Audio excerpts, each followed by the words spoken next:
Hello everyone, you are watching the Chrissy B Show and we have lots in store for you on today's program. But first of all, I'd like to say hello to Excel here on my right. Hello. How are you, Excel, darling? I'm very well, thank you. It's lovely to be here as always. It is, and I love having you on the show. But shall we tell the viewers what we've got in store? Indeed. Okay, so first of all, we'll be catching up on my latest Ladies at Lunch, inspired on this occasion by National Friendship Day. I think it was yesterday, wasn't it? Come on, you're normally good with dates, Excel. Was it yesterday? I anyway, can't remember. It's recently anyway. And we also have our health and nutrition expert Hannah Richards in the studio tonight, giving us some useful tips for the summer. And of course, the Gregoire sisters will be here later, sharing some makeup and fashion advice with us. But first of all, it's the news with Excel. Hello. Take it away, my darling. Yes, indeed. I had to start off with a slightly bit of a serious-ish story. Oh, no. I know you like my weird and wacky ones, but I just thought I'd highlight. I like your happy news. Yes, I know, but I had to just mention this one. It's not too sad, really. Well, what it is, a Thai surrogate mother has received more than £45,000 in donations to care for her baby after an Australian couple refused to take him when they found out he had Down syndrome. Oh. Naughty, very naughty. More than 1,600 people around the world have now given money to a website that was set up to help the 6-month-old. Well, he's now 6 months old. So she was giving him away because she couldn't afford Well, what to it was, bring him up? basically, the couple, through an agency, got this surrogate mother for, to have children for them. And they found out actually that she ended up having twins. The fertilization ended up, being twins. And so, they then discovered through routine checks as well afterwards that one of the babies, just the boy, had Down syndrome, but the girl was fine. But did they take the girl, the couple? So they told her to have an abortion, but the woman said, no, I'm not having an abortion. I don't believe in that. So she refused to do that, saying she has her beliefs. She doesn't want to sin again, err in that way.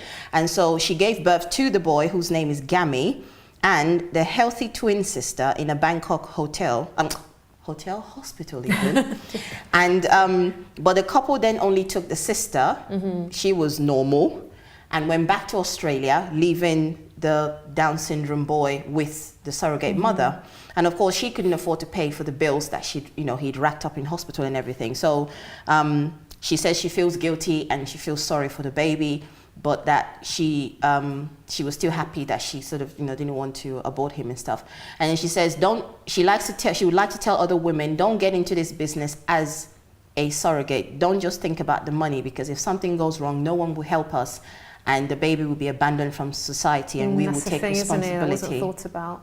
Yeah. But at least he's going to get cared for. Now, actually, there is a bit of a happy ending. This is why I like this story as well. Slightly serious, but it came off in the end, happily ever after. The child will be looked after by an Australian man and his Asian wife who could not conceive a baby themselves. So he's now also being picked up. And the case was also taken up and obviously sparked outrage on my favorite social media,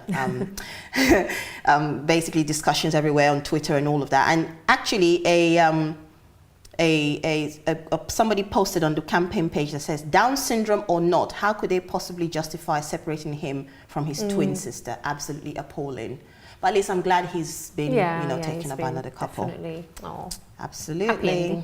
Indeed. And hopefully we'll have some contact with his sister maybe. I know. I think some of these things, it depends on the sort of legality or the contract or the sort of whatever terms and conditions they put in the contract. I think they may never see each other ever again, but who knows? Watch this space. Yes. Okay. We know about Beyonce having her baby, Blue Ivy, and now fellow, I just had to slip that in there. Now, fellow Destiny's Child singer, Kelly Rowland, is also about to become a mum for the first time. And she accidentally revealed her baby's gender this week actually.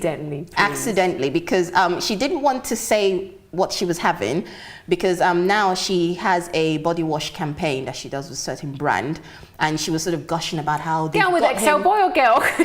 No, I have to build it up.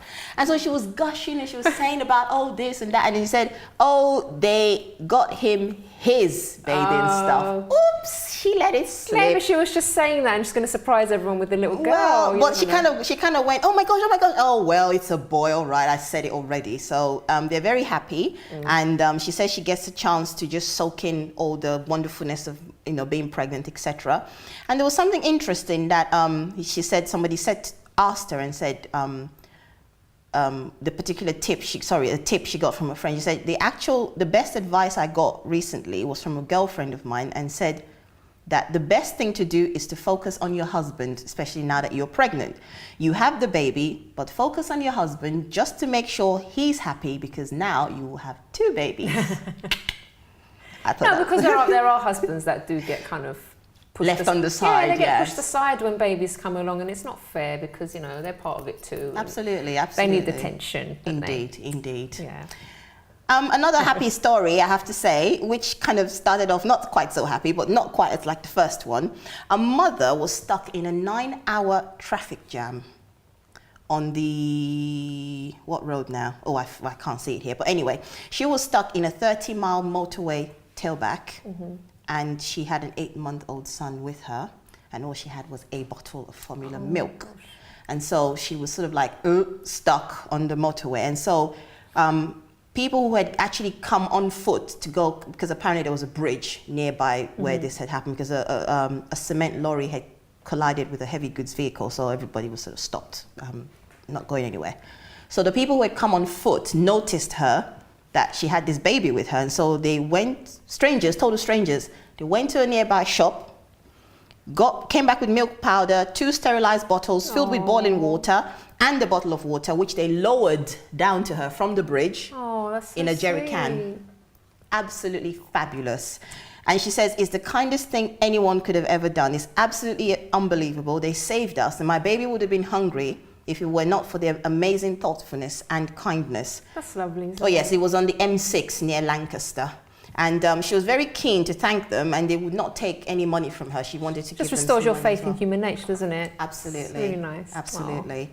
And there was an old lady apparently who had to be taken away in an ambulance, but at least she was happy that nothing horrific had happened to her. Obviously, having a little baby with her, and she was quite impressed with that, and she couldn't thank the person enough, but they refused to take money from her. But it's not about the money, really, is it? No, it's not. Yes, indeed. Do you have room for more? more? You've got one more, I think. I've got squeeze one in more. if it's a small, short one. Well, okay, there's a little short one, which I thought, again, was a bit of a feel-good factor. A mother from Hartlepool was giving her 7-year-old son a cuddle. Is this all kids stuff today? Is there a theme going on here? Notice the theme? Well done, Chrissy. You notice my themes very quickly. Well, the mother gave her 7-year-old a hug, and she felt some pain because he had just gone through some cancer, and he had brain tumor, and she gave him a hug to say, well done, you beat it, and all of that. But as she hugged him, she actually discovered she had a lump in her breast herself. Oh my God. I know.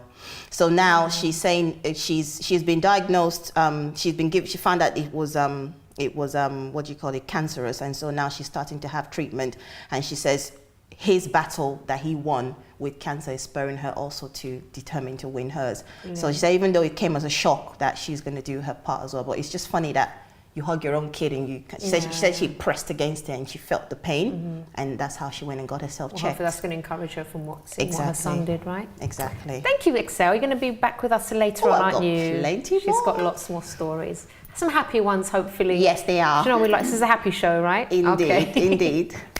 Alrighty, so we're going to go to a quick break now, but before we go, Excel, sorry, you said you're coming back on the 4th part, aren't you? Yeah, yes, okay, you are going to come back. I'll be here. Because we're going to have more content as well, because we are having Hannah Richards on after this break, and she's going to be telling us all about nutrition for the summer, how we should get ourselves geared up for that too. So do join us after this.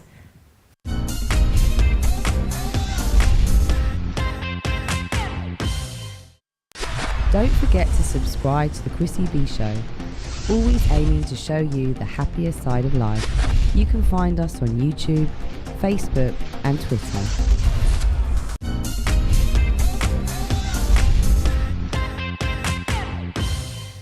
Welcome back. Now, before we go to Hannah, let's first take a look at my latest Ladies at Lunch, and this was to celebrate National Friendship Day.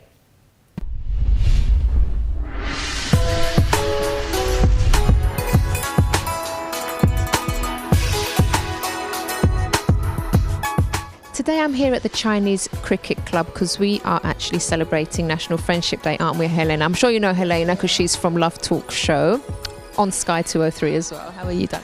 Very well. I'm looking forward to this lunch. Now, I know you've not had dim sum before, and this is one of the things we'll be trying here. You looking forward to that? Yes, I am. I was always a bit, I don't want to try it by myself. Okay. I don't even know how to eat it. I know it may sound a bit silly, but today will be the day. So basically we're making sure we take some quality time to nurture our friendship, right? Yes, indeed. We are quite busy, and sometimes you need to take some time and, catch up with your friends. And appreciate your friends too. Absolutely. All right, so let's go inside and taste the food.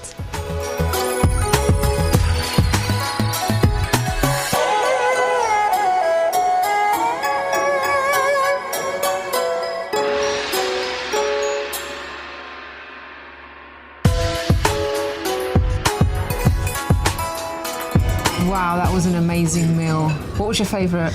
I can't say. Everything was delicious, but well, dim sum for me was spot great, on. wasn't it? It was my first time actually. It was perfectly cooked. Everything was like so tasty. I love the dim sum as well, but I absolutely love the fish.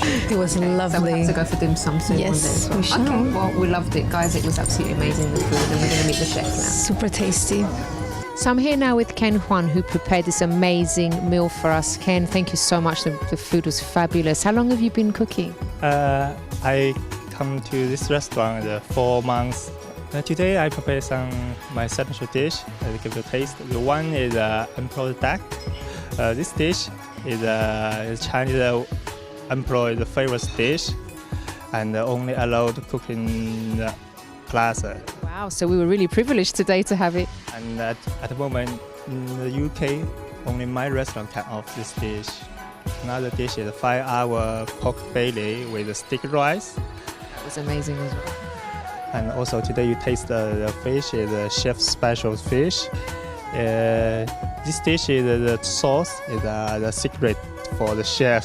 Today you taste the dancing plenty. You see the different color, green color and the orange color. We're using like the carrot and the spinach. So it was all natural colours in there. Wow.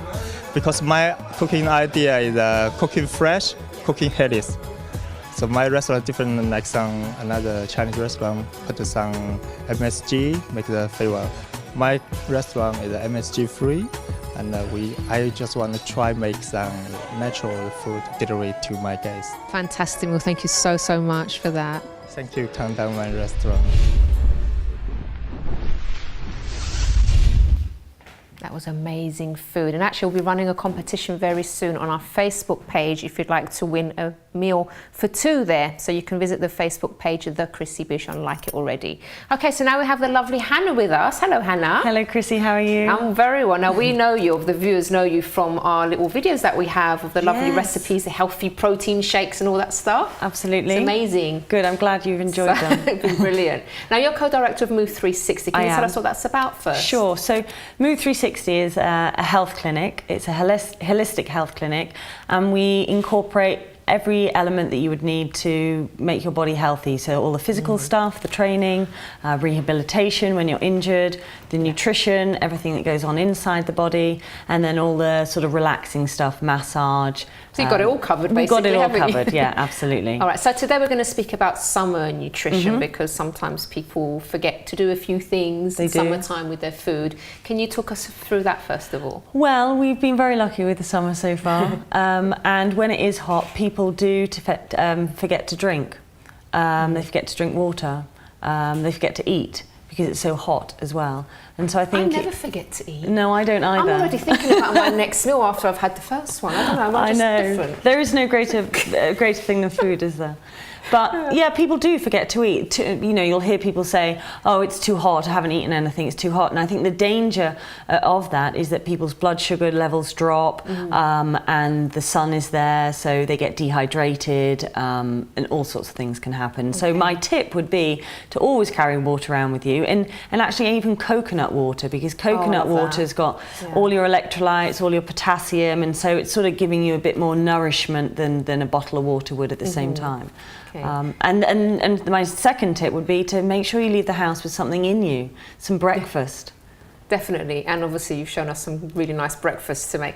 And by the way, if you want to see more of Hannah's videos, you can go to the website, the YouTube site, Chrissy B Show, because all the videos are there. We've got a playlist for you, haven't we? Brilliant. Do you know what it's called? I can't remember what it's called, but it's on the website anyway. Yeah, on YouTube. Yeah, on YouTube. So in terms of the types of meals that we should maybe have more of, type of food that we should have more of in the summer? I think the summer is a great season for people to be really easy. You don't have to be the world's fantastic, the best chef in the world in the summer, because you've got a beautiful array of vegetables and fruits in this season. You've got all your berries, blueberries, raspberries, blackberries, some great vegetables out at the moment, courgettes, which are wonderful on a barbecue.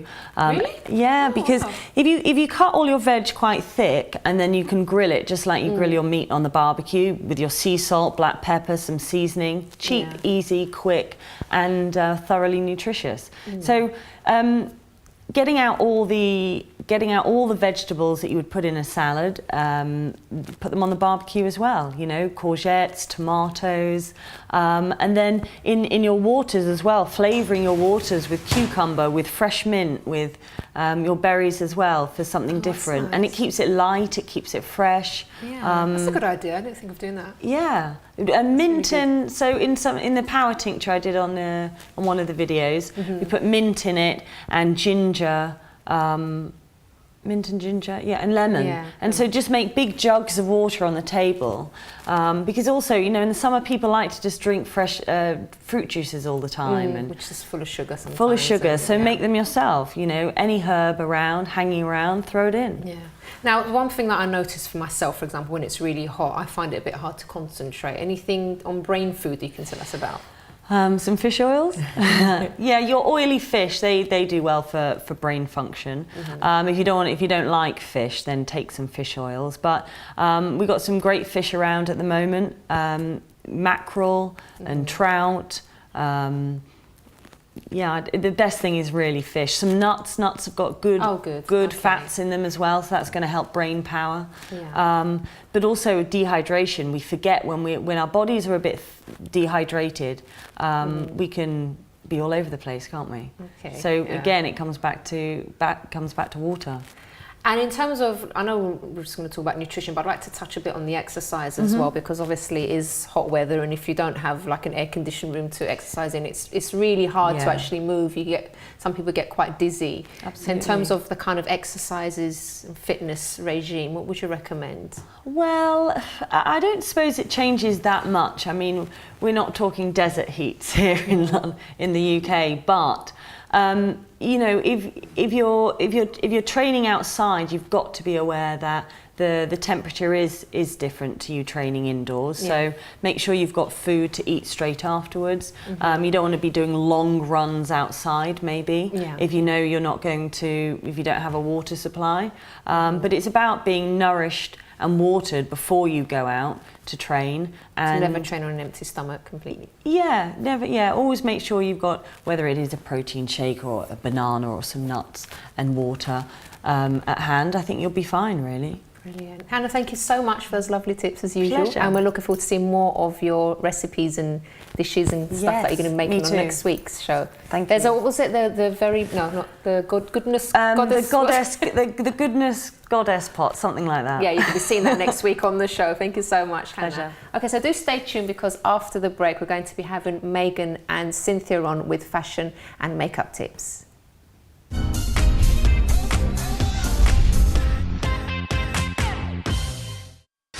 Don't forget to subscribe to the Chrissy B Show, always aiming to show you the happier side of life.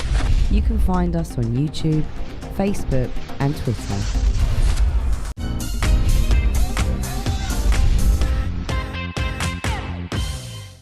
Welcome back. So now it's time for Megan's makeup. Hello, Megan. And in just a moment, we're going to also go over to Cynthia for her styling tips. Now, first, I'd just like to say happy birthday to Megan here, because it's her birthday today. Thank you, Chrissy. She's all happy and bouncy. I am. It's my birthday. Okay. Happy to be here. So today, Chrissy, we have bridal makeup. So first of all, I'd like to congratulate all the brides out there before we start, but just to give them a little bit of direction and some guidelines. So where do you start? I recommend looking at magazines. Think of a celebrity that you are inspired by, or that you like the look of her makeup, and look at pictures, look at ads, that sort of thing, anything that catches your eye. So that way you have a direction of what you want for the big style, day. right? Okay. Exactly. So we have a first picture that we have, where this inspiration was Brigitte Bardot. So we have, you know, that 1960s. She looks familiar. She looks very familiar. That's the beautiful Cynthia Lisa. And what we did was we took, you know, I took a picture, and she said that she wanted that look. I know she's wearing green, but could you imagine her, you know, how beautiful that would be wearing just white, and how beautiful that makeup would be. Yeah, so if that's really someone that you would want to look like on your wedding day, that would be a perfect example. Okay. So we have also choosing. So if you're at a destination wedding, you might want to choose some color schemes that are in season, that sort of thing. So if we go to our second picture, we have a destination wedding here by Still Life Photography, and you can see the bridesmaids in the back. They have a very vibrant lip, and so this was a pink and orange tone. Might not work if you were, you know, at a winter wedding. It might not go with the color schemes, but it was very sunny. It was, you know, very good choice, especially because if you look at the bride, her makeup is different than theirs. So like I was saying, the color scheme. And she needs to stand out, doesn't she? Absolutely. The bride needs to stand out. So she had, you know, the pink and the orange ribbons on the chairs, and so it was really good. It really worked. Talking about pictures. So you're going to take tons of pictures. You're going to be in a lot of pictures. So our next slide is basically to tell you to take that picture, because we do have, you know, the differences in camera. So this bride is a bride who asked for very natural makeup. So one of the things I wanted to say was a big no-no, or I guess a mistake that some people make, is wearing no makeup at all, wanting to look natural, thinking that their photo is going to come out similar to that of this natural, beautiful bride. But actually, you know, we did do that definition of the eye, we did do that definition of the cheekbone, and, you know, she was absolutely head over heels about the results. So that she had asked for natural makeup, what that means and what it looks like.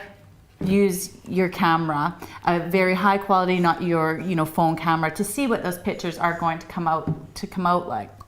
So if we go to our next picture, then you can see the differences between her left and her right side. We do have, you know, golds going on the one side, we have blues going on the other. Which does this bride like? You have time to play around and actually decide that before the day. Very important. You take that picture and you look. I like the one on the right. Yeah, I'm not sure how it's because if she's her right actually is what she went with on the day. She felt that as well. Taste, So if we go to the next slide, another thing is about consulting. You have time, go and consult your local makeup counter, right into the cosmetic lines, right into the show, to get advice about your skin color.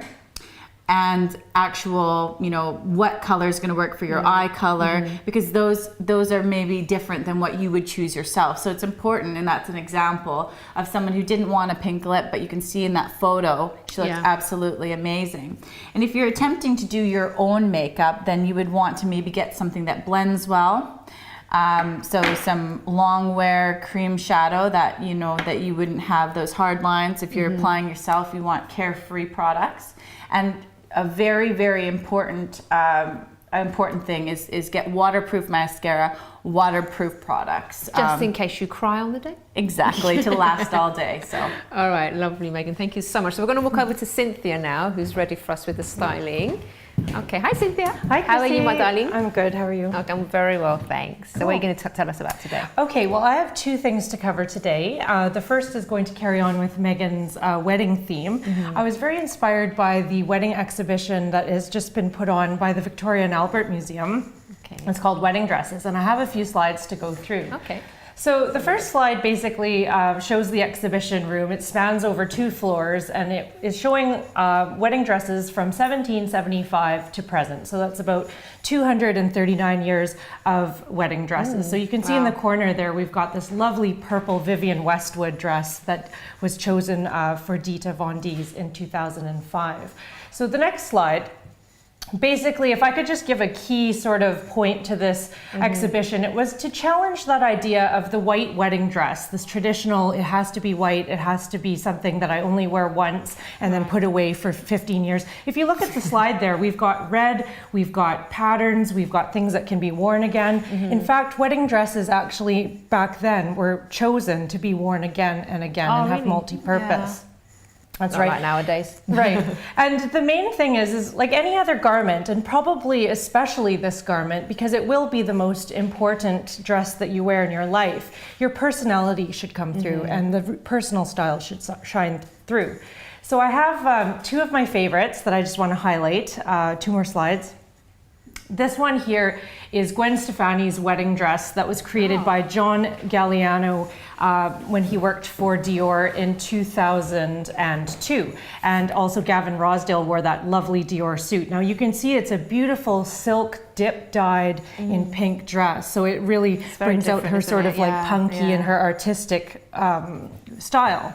The last one here is the beautiful Kate Moss got married to Jamie Hinds in 2011. And again, John Galliano stepped up and really brought her vision to life. Now, she was very inspired by The Great Gatsby. So you can see that lovely 1920s silhouette. You can see the beading, the phoenix feathers on the train. You can see the veil, everything is quite Great Gatsby. And her husband there, Jamie Hinds, had Yves Saint Laurent do that there. So anyways, now I'd like to talk about autumn winter 14. So I am really... You couldn't wait for this. I couldn't wait for this. It's that time, right? So your favorite designers are rolling out their new collections for the season. So just doing a few previews.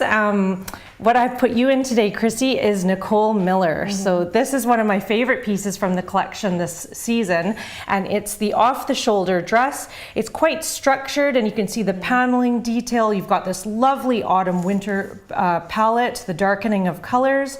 I've still paired it with an open-toe shoe because we are still in summer, so that is something that you can do. And I really love your choice of hair with the relaxed curls, with the flowers, and the statement makeup. I love this choice. Thank you. Oh, you look great in it. I've also put myself in Nicole Miller. I've chosen a very plain little black dress. This one's called the double strap tuck dress, and it's got this kind of strap detail at the back. And I've just basically chosen statement shoes to go with it by Lucy Choi. So we've got a bit of a snake print shoe, and because my shoes are so loud, I decided to just tone down the hair and keep the makeup really clean and fresh. And for this birthday girl over here, happy birthday, can't miss her. I've chosen a lovely designer that I really love from Antwerp, Belgium. And this is an essential dress, and it's called the Hanther print dress. And it's just really fun. They mix fashion with fun. So you can see this is a very fun print with a very cute waistline on it. We've got zippered pockets, and I've paired it with... I like the pockets on it. It's really nice. It's really cute. Very handy on the dress as well, too. So I've put her in that.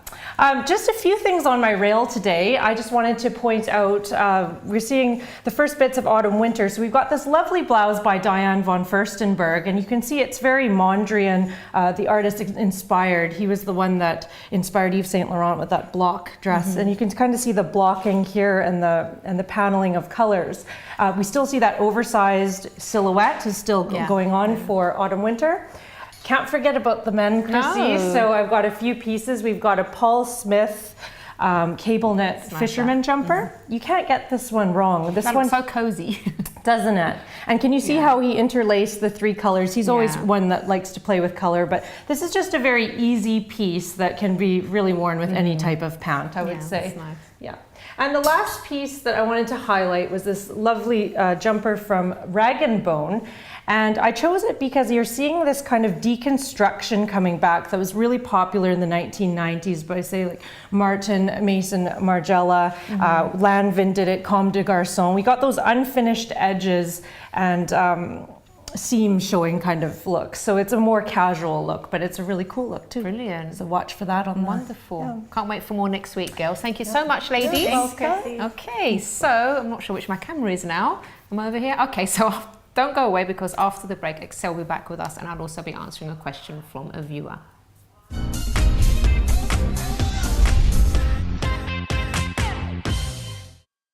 Don't forget to subscribe to the Chrissy B Show, always aiming to show you the happier side of life. You can find us on YouTube, Facebook and Twitter.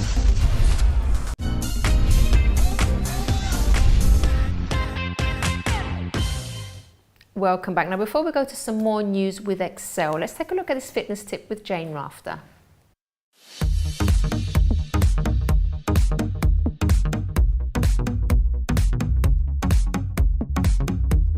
Hi guys, it's Jane here with your fitness tips. As you can see, I'm outdoors again, and if you can see the love of you, I hope it's inspiring you to get out and get fit outdoors this summer. It's free and we've all got a park somewhere near us, so have a think about it guys. Get yourself outside and get fit, and over the next few episodes I'm going to show you a few ideas of how you can get fit, how you can tone up, lose weight and just feel fabulous outdoors. So what I'm going to start with you, as you can see, I found this nice little deck area. I'm going to do a few warm-up exercises that you really should do before you start running. The worst thing you can do if you're new to jogging is come to a park and start running, because you need to warm up your muscles and you need to stretch. Okay, it's really, really important. So I can't stress that enough. If you want to, if you prefer to warm up at home, you could do that and then get into your park and go for your run. So what we need to do is think about warming up the knee joints and the muscles in the legs. So this is what I do if I'm going for a run, okay? So I would start with low impact moves like this. So what I'm doing here is I'm warming up the knees, warming up the thighs. I'm also feeling a little stretch here in the hamstrings. It's called a dynamic stretch. It's a stretch that you don't hold, but you keep moving. Because what you shouldn't do is go into a strong stretch on a cold muscle, because you can injure it. Okay, so you need to keep moving. So I would say you need to warm up for over 5 minutes, preferably about 7-8 minutes of warm up before you even run, which sounds a lot, but it makes a big difference, trust me. So you can see I'm just going side to side here. I'm going to bring my feet in. I'm going to start doing just a few gentle squats, not too deep. Going back into the heels, let me show you sideways. So I'm not coming into forward flexion. My back's nice and straight and the weight goes into the heels like that. That's it, that's great. So if we just do a few more of these. I'm also going to go into some lunges, which also are really great for warming up the legs. If I go sideways again, what you've got to make sure of when you lunge is that you stay tall and that your knee is above your ankle and not forwards like this. This puts pressure on your knees, okay? So don't let your knees come forward. You bend both knees and you have your knee stacked above your ankle. Okay, so a few more of these. Do you know these also slightly raise your heart rate, which is a good thing, generates a bit of heat in the body, starts your cardiovascular workout without you launching into it. If you suddenly run, your heart's not prepared and you find yourself out of breath, can't breathe, and you'll stop. So we want to build it up slowly. It's the best way to do it. Okay, another nice one is to mix up a stretch now with some warm up. So I like to squat and then lean forwards. Squat and lean forwards. And as you lean forwards, you stick your bum up so you feel a stretch down the hamstrings. These muscles at the back of the leg, they're the ones that tend to cramp up if you don't warm up. If you run without doing this kind of thing, these muscles start feeling really tight. Also, the calf muscles. So I'll show you stretch for that in a second. I'm going to do one more of these. Another nice warm up is kicks. Lifting up, one leg at a time. If you can touch your toes, fabulous. If not, don't worry. Just aim for the toes.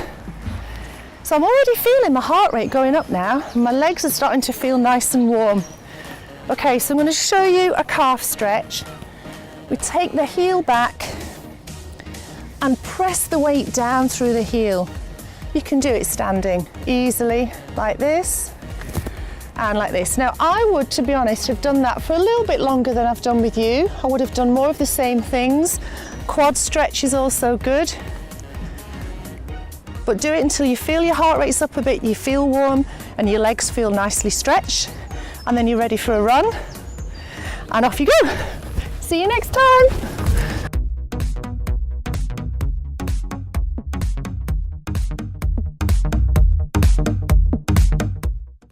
Thank you very much to the lovely Jane. And now back over to Excel. Yes. Oh, actually, sorry, I did forget to answer a question from a viewer, but you might be able to give your opinion about this one as well. This is quite a simple one, I would say. It's not a deep one, but we answer all sorts of questions here.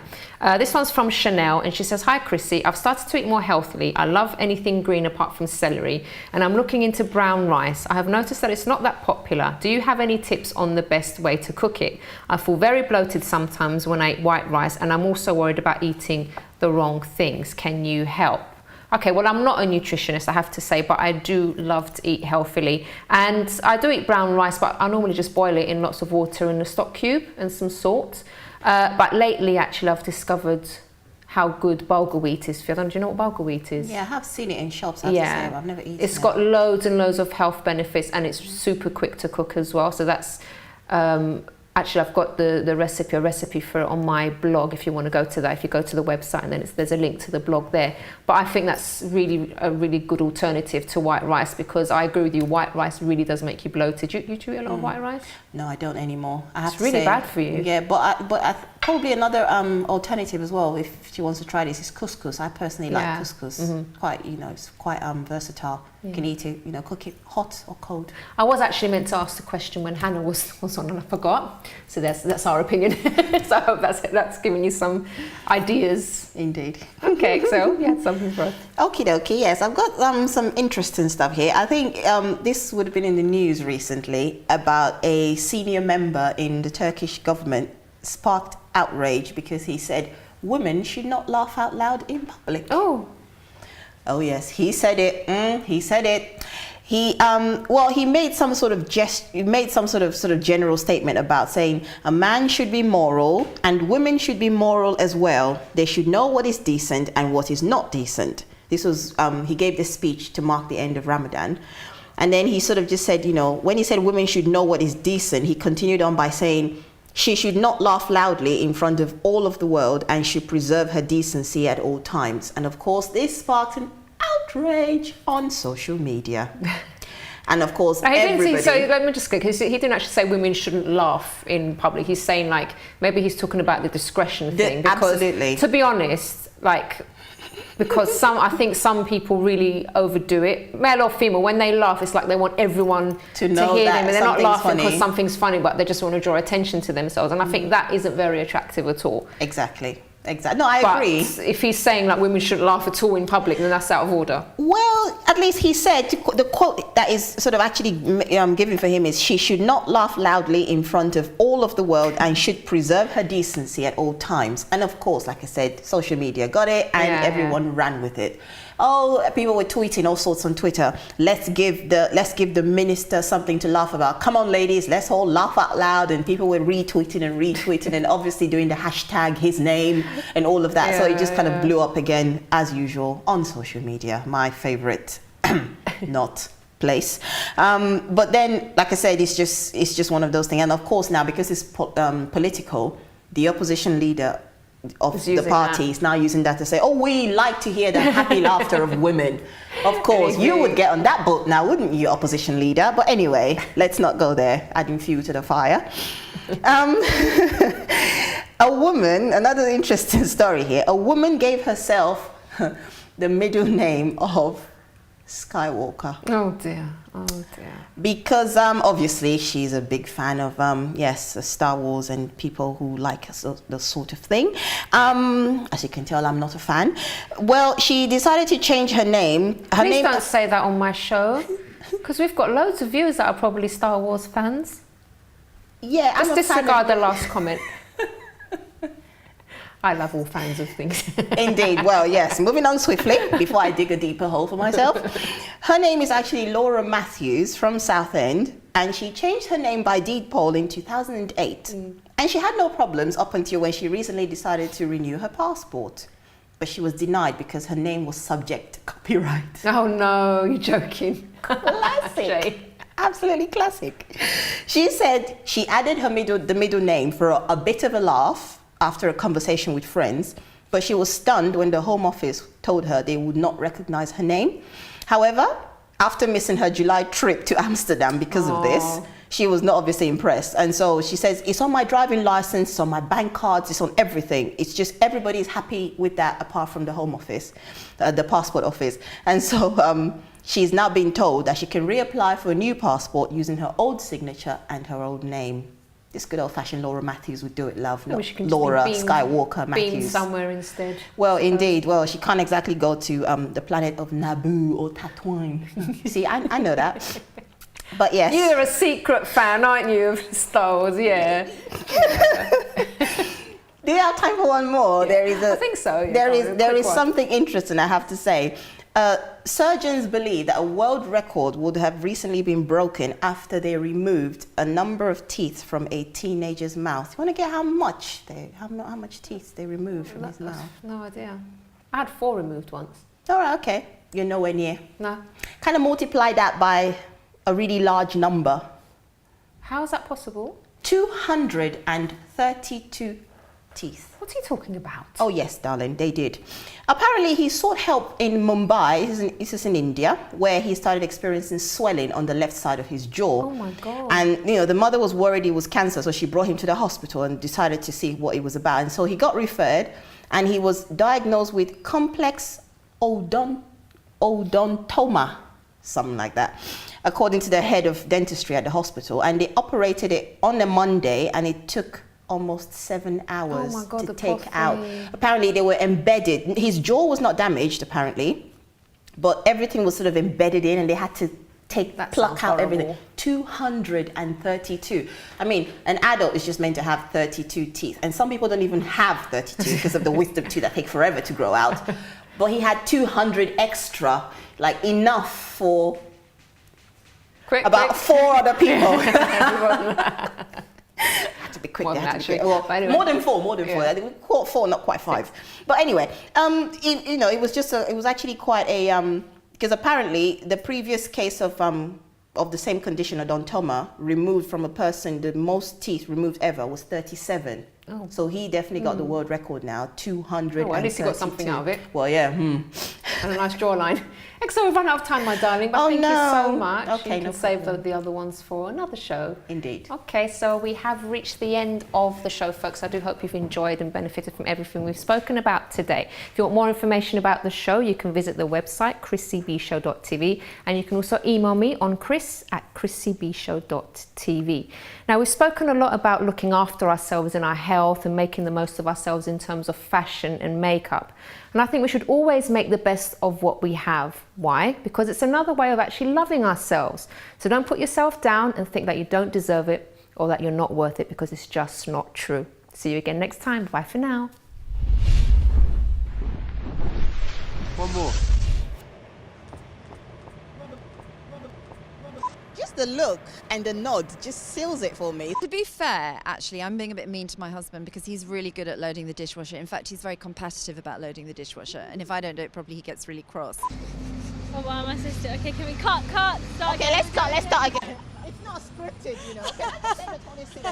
And they can disassociate the way they're speaking and looking and smiling, along with the way they're planning and plotting and thinking at the back, maybe in the way that you're doing. I don't know.